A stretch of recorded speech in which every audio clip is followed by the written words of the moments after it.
حضرت عائشہ صدیقہ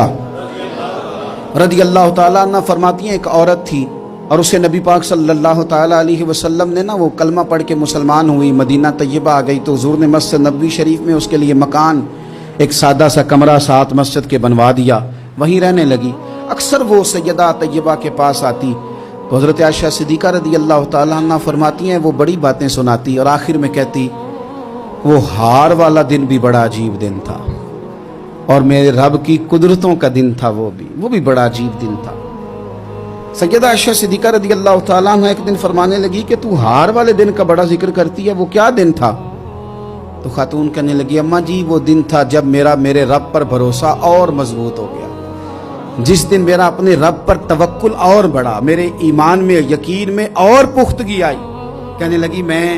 ایک گھر کی کنیز تھی، نوکرانی تھی، اس گھر میں ایک بچی تھی جس کے پاس سونے چاندی ہیرے جواہرات کا ہار تھا۔ اس زمانے میں چمڑے کے اوپر لوگ ہیرے جواہرات لگاتے تھے، کئی دفعہ سرخ رنگ کے چمڑے پہ لگائے جاتے تھے، وہ بچی پہنتی تھی تو کہتی ہوں بچی کے اس نے اتار کے رکھا یا اس سے گرا وہ ہار تو چیل اسے اٹھا کے لے گئی گوشت سمجھ کے اور میرے سامنے اٹھا کے لے گئی۔ گھر والوں نے مجھ سے پوچھا، یہ بخاری میں موجود ہے، گھر والوں نے پوچھا مجھ سے کہ وہ ہار کہاں ہے تو میں نے کہا چیل اٹھا کے لے گئی۔ گھر میں کچھ چوری ہو جائے تو سب سے پہلا الزام کس پہ لگتا ہے؟ ملازمین پہ۔ کہتے انہوں نے مجھے بڑا مارا، بڑی تکلیف تھی، حتیٰ کہ میری شرمگاہ تک کی تلاشی لی، میری عزت اتنی خراب کی میں بتا نہیں سکتی۔ میں نے اپنی زندگی میں ایک واقعہ دیکھا، ایک امیر گھر میں چوری ہو گئی، ملازم کو اتنا مارا کہ وہ چارپائی پہ پڑ گیا، پولیس والوں سے اتنی مار پروائی گئی کہ وہ بیچارہ چارپائی پہ پڑ گیا اور پھر وہ اتنا بیمار ہوا اور کچھ دنوں کے بعد پتہ چل گیا کہ چور تو اپنا بیٹا ہے ان کا، پھر اس کا انتقال ہو گیا۔ اب وہ سیٹھ صاحب اور گھر والے آ کے مرنے والے کے کان میں معافیاں مانگ رہے ہیں، کان میں۔ تو میں نے ان سے پھر کہا تھا کہ یہ تو اب چلا گیا ہے، تمہارا زور چلتا تھا نا تو تم نے قانون خریدا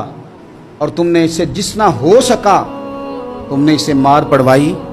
تمہارے پاس جو عدالتیں تھی تم نے وہاں کاروائی کی، اب ایک عدالت قیامت کے دن لگے گی۔ یہ کمزور تھا نا، کچھ کر نہیں سکا۔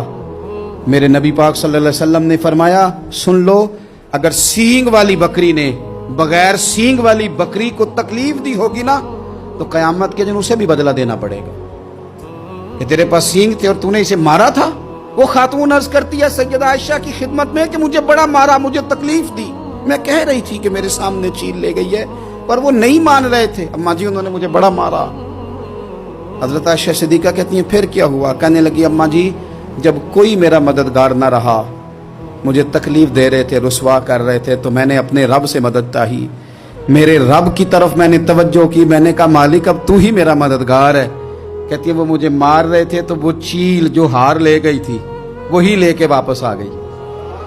اور ہمارے سروں کے قریب لا کے اس نے جب اس ہار کو پھینکا وہ مجھے چھوڑ کے سائیڈ پہ ہوئے، وہ میری بے گناہی جان گئے، لیکن آپ کو بتاؤں اس دن سے میرا اپنے رب پر یقین اور بڑھ گیا۔ مجھے سمجھ آ گئی کہ جب انسان پورا ٹوٹ جاتا ہے اور جب کوئی چاروں جانب اس کا مددگار نہیں ہوتا تو رب تو ہوتا ہے نا، اللہ تو اس کا مددگار ہوتا ہے نا، وہ تو پھر اپنے اس بندے کی مدد کرتا ہے نا، پھر وہ تو توانائی دیتا ہے نا، وہ تنہا نہیں چھوڑتا، وہ تو آنسوؤں والوں کے آنسوؤں پہ بڑا کرم فرماتا ہے، وہ تو قسم پرسی میں آ جاتا ہے، اس کی رحمت بڑھ کے استقبال کر لیتی۔